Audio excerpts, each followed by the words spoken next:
Yikes! Insiders have told the Mark Dolan show that Prince Harry is, and I quote, consumed with jealousy over Meghan's so-called second husband, Marcus Anderson, the incredibly good-looking entrepreneur who runs a multi-million-dollar private membership club called Soho House, which is the playground of the rich and famous.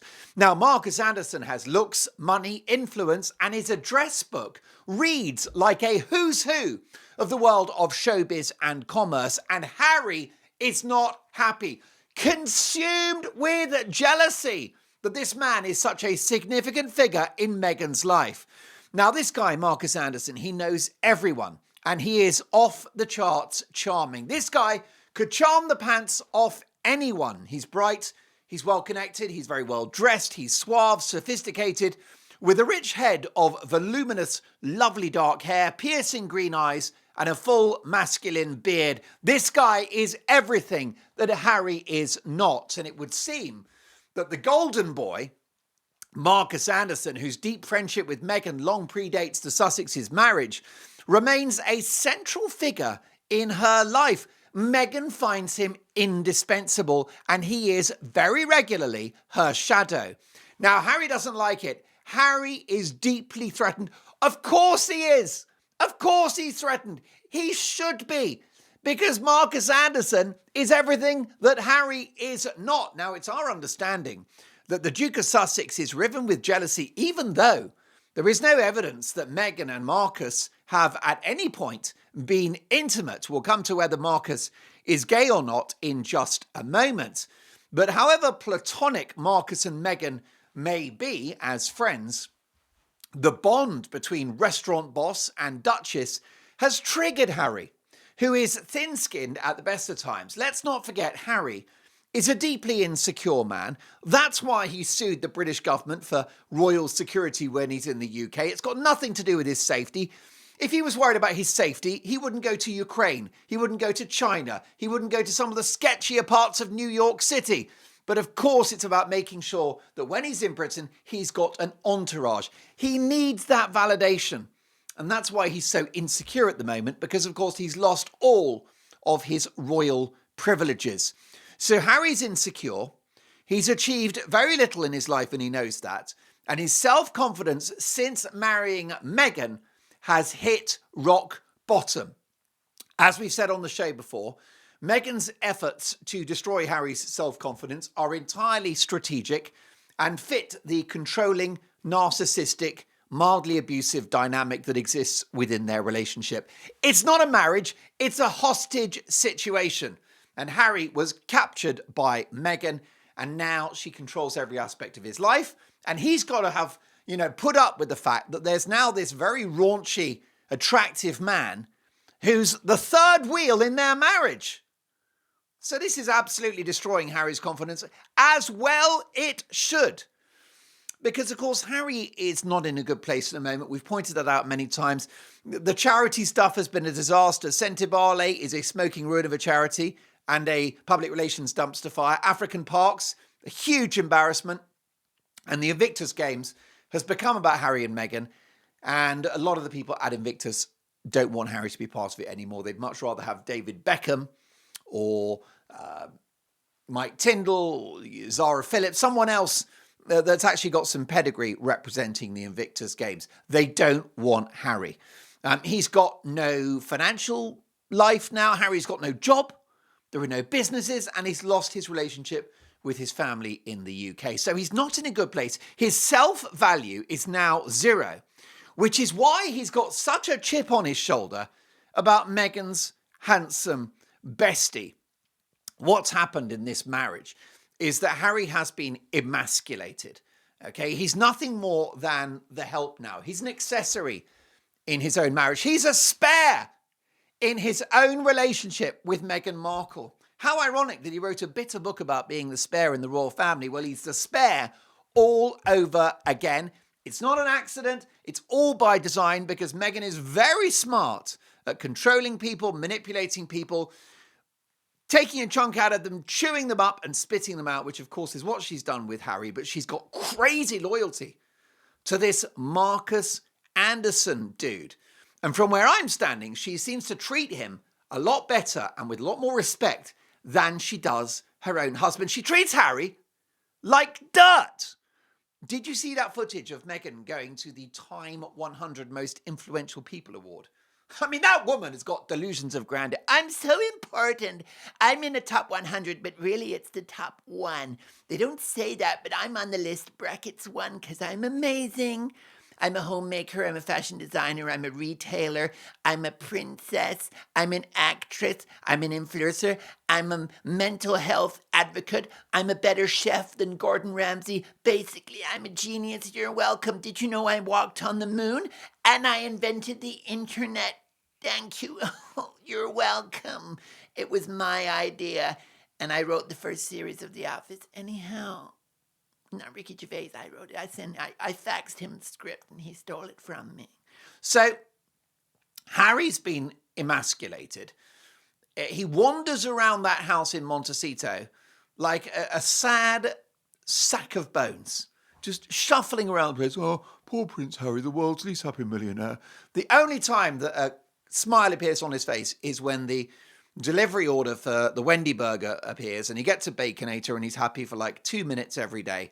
That's it. But she's basically humiliated him. So when they were in New York at the Time 100 Most Influential People, he stood behind her. He tried to hold her hand and she completely ignored him. She snubbed him, snubbed her own husband.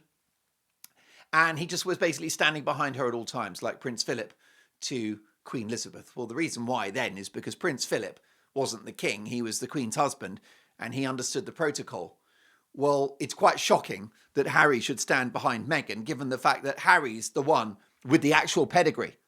Harry's the one with the bona fide status. You know, he is a member of the British aristocracy and he's at the very, very top of the top of the top of the British aristocracy. Because you've got lords and ladies and sirs and knights of the realms and you've got dames and all the rest of it. Then you've got king and king's son. And that is the very top of the tree, and that's where Harry is. But things are so bad now, he's been so emasculated that he stands behind Meghan in New York. It's wild. So it's my understanding that Meghan is totally obsessed with Marcus Anderson. She's obsessed with this guy. It's Marcus this, Marcus that. I love Marcus. Marcus is so smart. Marcus 3 backs full. Poor old Harry, barely getting a mention. Now, the latest appearance from Marcus Anderson has sparked controversy because it's in the rather vomit-inducing Instagram video that Meghan posted of Archie and Lily. And you've got footage, as we mentioned in yesterday's show. Check it out. It's quite a spicy episode. In yesterday's show, I pointed out that Harry's body language is just very, very depressed. A guy with a low self-esteem and in a very dark place, hunched shoulders, can barely crack a smile. The whole thing, by the way, you know, does a normal person go buying pumpkins for Halloween with a camera crew? Who takes a camera crew to buy pumpkins with the kids? This is how cynical Meghan is. I've got to say, she's so cynical, I almost respect it. I mean, yes, it's inhuman, it's abhorrent, it's obscene. It is wildly hypocritical given her public concerns about children and social media. It's so wrong. You got to keep phones away from them. And you must protect them from all of these terrible websites and social media platforms, except when I put my kids on them every 11 seconds. And it's backfired horribly this week because in this video, there is a freeze frame opportunity of seeing Archie and Lily's faces. So not only is Meghan a hypocrite, she's totally incompetent and thinks that she's recorded this video with a film crew buying pumpkins. Imagine being so self-obsessed that you need a film crew to follow you around buying pumpkins for Halloween. Is nothing in Meghan's life not performative? Is anything real? As you know, my body is a temple, which is why I'm delighted to tell you about Cove Pure, a countertop purifier that removes the nasties from your water with major benefits for your family's health. Here's something truly shocking. When people take medication, not all of it is absorbed. The rest ends up in the water supply that we all consume. Antibiotics, antidepressants, even hormone disruptors like the pill. Yikes! I'm not ready to go on the pill. So, luckily, Cove Pure is lab certified to remove up to 99.9% of impurities, including fluoride, PFAs, microplastics, agricultural runoff, pharmaceuticals, and heavy metals. The only heavy metal I like is the late great Ozzy Osbourne. You're right, Sharon. Using state-of-the-art reverse osmosis and 4-stage filtration, Cove Pure gives you instant hot or cold water at the touch of a button. Setup is a breeze. Just plug it in and moments later, you've got fresh, pure water. Now, the first thing that you'll notice is the taste. Clean, crisp, pure, no aftertaste. And here's the thing, you wouldn't take a stranger's prescriptions, so why drink their leftovers? Protect yourself now at covepure.com/Dolan and get $200 off. That's right, $200 off. That is covepure.com/Dolan. I'll drink to that. Cheers. Delicious. When she goes to take a leak, does she run a camera across that one as well? Does she go into makeup just in case, can you get my best side while I have a quick wee? You're welcome. I think that side is good. It's off the charts. It's inexplicably mad, but that's Meghan. But anyhow, the awkward thing is that she's also completely incompetent because if you slow down the video, you will see Archie and Lily's faces, about which I'm told Harry is furious. Don't forget, Harry doesn't want the kids to be famous because, to be fair to Harry, he's experienced fame. He was born to it. He doesn't seek it. When you're born to it, you never seek it because it has no value. Fame is for people that were obscure for their teenage years and they're, in their 20s and they're desperate for recognition. Someone like Meghan Markle craved fame because she wasn't famous and she wanted to have it. That's okay. That's okay. You have famous people. Okay? It's allowed. But Harry does not want his kids to be famous. So Meghan has basically gone her own way. You can go your own way. Go your own way. She has gone her own way. She sees them as her kids and she's like, that's it. I'm putting them on the internet and we're going to make these pumpkins. We're going to buy pumpkins. We're going to make them. Anyway, so now what she's done is destroyed the safety of those kids by revealing their faces accidentally on one of her videos.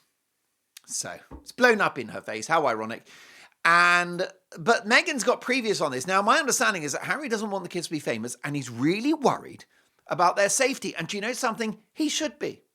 Because their offspring, Archie and Lily, whether they like it or not, and especially thanks to Meghan's efforts at putting them on social media, they are famous, Archie and Lily.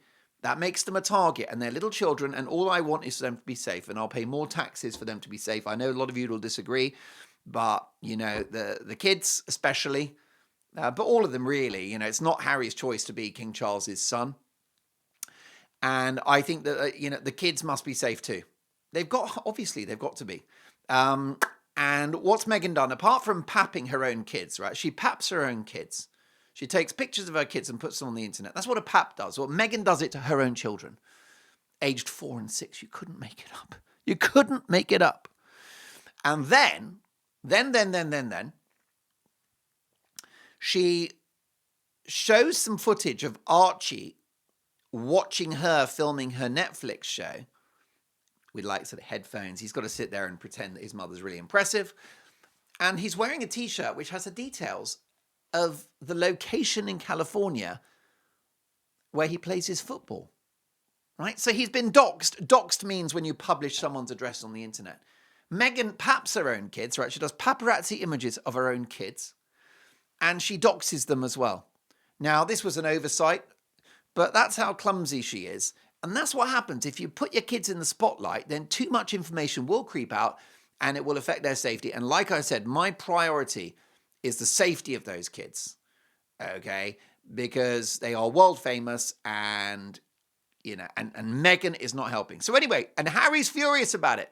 He doesn't want his kids to be famous. He doesn't want them to be unsafe, and fair play to him. But he's ignored. She doesn't take any notice of what Harry has to say. His value is zero. And that's why she has engineered the collapse of his finances and the charitable stuff and the business interests. The speaking tours are over because no one wants to hear him waffling on for an hour about how terrible his life is. Oh, hello, nice to meet you all. Did you know that once when I was growing up in Buckingham Palace, they gave me the wrong toothpaste because I wanted Aquafresh, which was basically it's a toothpaste that's got stripes in it. I find it really clever the way they get the stripes into the tube. I don't know how they put the stripes in there. If one person, there's 3 people maybe that have the tube, and each one's called Brian and he's got the red stripe, one's called Ian, he's got the white stripe, and one's called Eddie, and Eddie's got the blue stripe, and they take it in turns to put the stripe inside the toothpaste tube, you see. It must be amazing quite how they do it. It's quite impressive and very wonderful. Anyway, on this occasion, I just had regular white toothpaste, and I will say it was the worst year of my life. Humpy-dumpy-dumpy-dum. Poor Prince Harry, world's least happy millionaire. Right? So the latest thing now, and the reason why I mentioned the Halloween video, and Harry does not want this for his kids, but Meghan doesn't care because they're her kids now. The latest slap in the face is the very perennial, ubiquitous Marcus Anderson turns up with his rich, voluminous, Scandinavian sort of regal beard, a beard that Harry can only dream of. And that lovely rich hair, that lush curly hair. I mean, he's a babe. Marcus Anderson is a babe. He's a very good looking man. So he turns up and shows Harry what a man looks like. And he's there with this crafting knife, making the little face out of, and helping Archie and Lily, helping them to carve the features into this pumpkin. And whereas Harry's on his own, Harry's not interested in the kids. Harry is not a bright man. So if he's going to carve a face in a pumpkin, he's going to need to give it his total attention for the entirety of the day. It's probably a 2-day extravaganza to create a face in a pumpkin for Harry. That is a craft challenge that is beyond Harry's intellectual capabilities, which is why when he does it, and if you saw, but his tongue pops out. When he's concentrating, Harry's like, people that are not super bright, and when they're concentrating, the tongue pops out. Like, so, for the face, I've got to put a face in the pumpkin. Put the face in the pumpkin face. Dribbling as well. A little spittle just coming down the chin. You got the tongue and spittle double combo. Right? Meanwhile, Marcus Anderson, he's like, hold my beer. And he's like, a complete wizard. Well, he works in hospitality, so he knows how to make things presentable. Completely upstages Harry. In many ways, the best father that those kids could dream of is Marcus Anderson, who takes control. He's dressed brilliantly. He's got a rich, voluminous Scandinavian beard, piercing green eyes. And then he sits down with the kids and goes, here's how you do it. And his tongue does not appear at any point because he's a very bright, accomplished man. So he's straight in there with the pumpkin action. And Harry is concentrating, and Harry's face is actually becoming pumpkin-like itself. Harry's turning into a pumpkin. Do you know why he's turning into a pumpkin? Because he eats so many bloody Wendy burgers. He loves the Wendy burger. It's his favourite chain. And he's so fat these days, Harry. I think he's drinking a lot because he's miserable, and that's what you do when you're miserable. A lot of people, they drink. And I think he's piled on the pounds. He's got a belly. And I think he drinks to forget the terrible sacrifices he's made by marrying that woman, my husband. And now he's got to put up with this other guy who's Meghan's second husband. What an insult to Harry. No man wants that. You know, your wife has friends, male friends, female friends, no problem, male colleagues, fantastic. But no man wants to know that his wife has a second husband. That is an obscene and abhorrent idea of a second husband. I beg your pardon. How dare you? My tolerance for the idea of a second husband in this. Can you imagine a second Mr. Dolan? A second Mr. Dolan. Anyway, it's not good. But this is how Meghan tortures Harry. I think she's torturing him now with this swashbuckling Scandinavian hero that is Marcus Anderson. Right? She's mocking him. She's trolling her own husband in real time by saying, Marcus, Harry struggles so much to make pumpkins, and when he's concentrating, his tongue pops out like that, and then he has spittle on his chin, and it takes days. Do you mind coming and helping and showing him what a real man looks like? Thanks very much. Meghan Markle, didn't you know I'm not Meghan Markle anymore? I'm Meghan Sussex. So that's what's happened. She's upstaging Harry. She's humiliating him. There should be no second husband. This isn't polygamy. And this, by the way, is the son of the King of the United Kingdom. And he's a decent enough husband. How dare you troll him in this way with this second phantom man? So he's involved in hospitality, Marcus Anderson. He's rugged. He's got the knife. He's making the lovely, gorgeous pumpkins.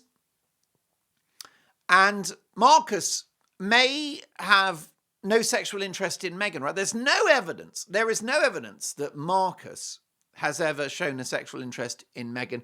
And why would you? She's a cold fish. She's not a bad-looking woman. Let's just put it out there. She's a decent-looking lady, but she's not attractive. There's nothing alluring. There was nothing sensual. Sophia Loren, Marilyn Monroe, she is not. She's a cold fish. I can't imagine being drawn to her in that capacity. But Marcus, there's no evidence that Marcus Anderson, with his rich, voluminous Scandinavian beard, there's no evidence that he's shown any sexual interest in her in the past.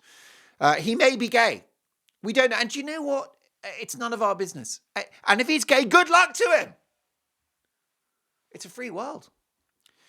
He's frequently referred to as Meghan's gay best friend, with Meghan reportedly nicknaming him Lady A, as in Lady Anderson, because quite often gay people will feminize the male friend. So Elton John always does this thing with his male friends where he'll say, "Oh, here she comes," and he'll call the male friend she. And I love it. It's top banter. It's camp. We love a bit of camp. And then there is some suspicion, some theory that he's bisexual. It doesn't matter. It doesn't matter. The issue is that he's being described as an intermittent snowbird in Montecito. Now, what that means is a snowbird is a metaphor for someone that goes to sunny places in the winter. So it's our understanding that he spends weeks on end in Montecito with Harry and Meghan in their house in the winter. Right? Now, you don't want that. You don't want that. If you're Harry, you don't want another hunky man in the house like that, even if he is gay. Or even if he's straight or bisexual and has no interest in your wife, and who could blame him because no one would. Fine. There is no evidence that Marcus is on Meghan's case. No evidence whatsoever. But Harry doesn't want that, a big hunky guy in the house at the same time, for weeks on end. Another man in the house. A man, a handbag. I'm a man working on the living part of life. So, and it's like a battle of the alpha males, isn't it? The problem you got is Marcus is, I think, more of an alpha than Harry. What Harry's got is that he's won the womb lottery. His mother was Princess Diana. His father is King Charles. So genetically, I think he's won. But I think in the beard stakes, a rich, voluminous Scandinavian beard, piercing green eyes, money and influence, then I think Marcus Anderson wins. Like a second father to the kids and a second husband to Meghan. And if he's there in that Montecito, does Harry want that? This big hulking man wandering around the house, in a kind of, let's say, a sleeveless T-shirt, with the guns out. What a unit, he's absolutely ripped. He's got abs. or a chest hair, which is he's shedding chest hair as he walks around the kitchen making his coffee in the morning. It's just this hulking beast, like something out of London Zoo. Alpha male. Do you know what I mean? Good morning, Harry. Would you like a coffee as well? I'm Meghan's second husband, and I'm the second father to your children. And I can actually carve a face in a pumpkin without needing 2 days, a lot of concentration, and having my tongue pop out and producing several liters of spittle on my chin. So he's this big unit of a man. I mean, Harry doesn't want that. Is Marcus Anderson, is he trimming his beard in the bathroom? You know, it's just, I'm going to go there now. I feel sorry for Harry. But this is what Meghan's doing. She's trolling her own husband. She's putting a wedge between her and Harry. Marcus is being used. He's a buffer. He's the deputy husband. He's the spare man. He's the plan B guy. He is the plan B guy. Okay? And it's a message from Meghan, which is, Harry, I don't actually need you. My husband. I don't need my husband because I've got my second husband who has a rich, voluminous Scandinavian beard and penetrating green eyes. You're welcome. So, did I tell you that I wrote the play King Lear, You're Welcome, and I wrote the song She Loves You, and I sent it to Paul McCartney, and he said, I like it. Well done, Meghan. I'll release it as a song. So, all of this is true, that she's using Marcus as a humiliating tactic to Harry, to put him in his place. And it's territorial. It undermines Harry, because Marcus is a dude. I mean, he's running an empire. Okay, he's got Soho House, which is an enormous, it's basically luxury private members clubs where the rich and famous are members. And they're all over the world. And beautiful places, beautifully run, fabulous. And it's worth millions, this company, millions. And it's the good and the great and the rich and the famous. And Harry's got to spend time now with this guy. It's a bit like, was my understanding, I think it was some guy was dating, some guy, I think it was the 1960s or 70s, and there was some dude and he was dating a beautiful woman. And then Mick Jagger from the Rolling Stones, Mick Jagger wrote a song about this bloke's girlfriend. So she just goes off with Mick Jagger because if you're a regular guy, let's say you're a postman or a bus driver or something, and Mick Jagger writes a song about your girlfriend, she is not sticking around, I'm afraid, my friend. Even though you were a bus driver and it could be that you have a complimentary discount card, which means that it's cheap travel within the city off peak. You know, obviously that's attractive to a woman, but not as attractive as Mick Jagger writing a song about you. But I heard that. Can't remember who it was. We haven't got time. There's no time to tell you, but it's quite wild. So, and even if this Marcus Anderson is gay, let me tell you that gay men can be with ladies. So it remains, there is no evidence that Marcus Anderson and Meghan are an item or have been intimate at all. No evidence whatsoever. Okay? But even if it's a gay man can be with a lady. It happened to Freddie Mercury was with a lady and he loved her very much. David Bowie was experimental, wasn't he, with both genders? Elton John, you won't believe this, even Sir Elton John, he was married to a beautiful German woman called Renate Blauel. They met whilst working on a brilliant album called Too Low for Zero, which had several hit Elton John songs on it, including Kiss the Bride. I want to kiss the bride. Yep. I guess that's why they call it the blues. And I guess that's why they call it the blues. Time on my hands could be time spent with you. Laughing like children, living like lovers, rolling like thunder under the covers. And I guess that's why they call it the blues. So it was a very, very good album. Fun fact about that song, harmonica solo by Stevie Wonder, no less. So this was a great return to form for Elton in 1983. Very good album. If you're bored later, go and listen to the Too Low for Zero album. It's stunning. Great opening track called Cold as Christmas, all about relationships. Very good. So Renata Blaus, is a German engineer, she recorded that album. And they fell in love. Classic Elton John. They dated for a few weeks and married like minutes later. Very spontaneous. They got married in Sydney on Valentine's Day in 1984 after a very, very short courtship. So that's very sweet. It didn't work out, but they tried. And Elton has said more recently that they did have actually a full relationship. So it can happen. A gay man can still be with a lady and it's no problem. By the way, Elton was very lucky because that Renata lady was very dignified. And when they divorced, she was heartbroken because she still loved him actually. But obviously it was a struggle with Elton because of his orientation and his drug use and all the rest of it, all featured in the very good film Rocket Man about Elton's life. But Renata, lovely lady that she was, very dignified. She didn't want to be famous. There was going to be no tell-all book or anything like that. And she took like $5 million from Elton. Now, she could have taken him to the cleaners because Elton's a big fat romantic and there was no prenup. So she could have had $100 million. Elton is so rich. And in the 80s, he would have been worth, so much money. Now he's 500, 600, 700 million. He'll die. Elton will die a billionaire. But she could have had 50 to 100 mil. She takes 5 because she's not greedy and it's an amazing thing. So he was very lucky. And he is, very affectionate about her ever since. So there you go. So this is pretty wild what's going on in Harry and Meghan's marriage. And for the first time in a long time, I actually feel sorry for Harry. But you know what? You reap what you sow. You married the wrong woman. Go figure. Like I said before, it's the most important decision you make in your life. And Marcus Anderson is Meghan's second husband. Wild! So disappointing for Harry. Folks, I cannot wait to see you for tomorrow's show. I'm sitting on some big stories, which will be exploding very shortly. Please like and subscribe. Hit the notification bell. Really helps me if you subscribe. Lots of people watch the show and they don't subscribe. But when you do, then YouTube sends the video out to more people like this.